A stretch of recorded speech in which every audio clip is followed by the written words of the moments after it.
फार गरजेची गोष्ट असते। आता बिटकॉइनचा सप्लाय किती आहे? 2 कोटी 10 लाख, सगळ्यांना माहिती आहे। पण ट्रस्ट बिटकॉइनचा सप्लाय किती आहे?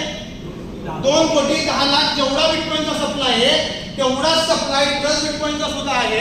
आणि जो प्रोटोकॉल बिटकॉइनने इतक्या वर्षात मेंटेन केलेला आहे त्याच प्रोटोकॉलनुसार ट्रस्ट बिटकॉइनचं काम चाललेलं आहे, बरोबर? मग याच्यामध्ये सगळ्यात महत्त्वाचं ब्लॉकचेन असणं, तर ट्रस्ट बिटकॉइनची स्वतःची ब्लॉकचेन आहे। डिसेंट्रलाइज असणं गरजेची गोष्ट आहे। आता सेंट्रलाइज आणि डिसेंट्रलाइज अशा 2 पार्ट याच्यामध्ये येतात। सेंट्रलाइज मध्ये काय येतं? ज्याच्यावर कुणाचा तरी कंट्रोल आहे, ज्याच्यावर कोण ना कोणतरी कंट्रोल आहे, जसं गव्हर्नमेंट आपण म्हणतो सेंट्रल गव्हर्नमेंट आहे किंवा ऍडमिन पार्ट आहे, कोण ना कोणतरी तिथे तुम्ही बघतात, मग तो कोण ना कोणतरी चालवत असतं, त्याला म्हणतात सेंट्रलाइज।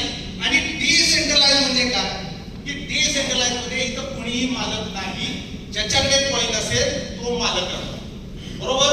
मग ट्रस्ट बिटकॉइनची आधी बिटकॉइन ही कन्सेप्ट अशी होती की जी 100% डिसेंट्रलाइज होते आणि ट्रस्ट बिटकॉइन ही आता सेकंड कन्सेप्ट अशी असणार आहे की 100% डिसेंट्रलाइज असणार आहे, बरोबर?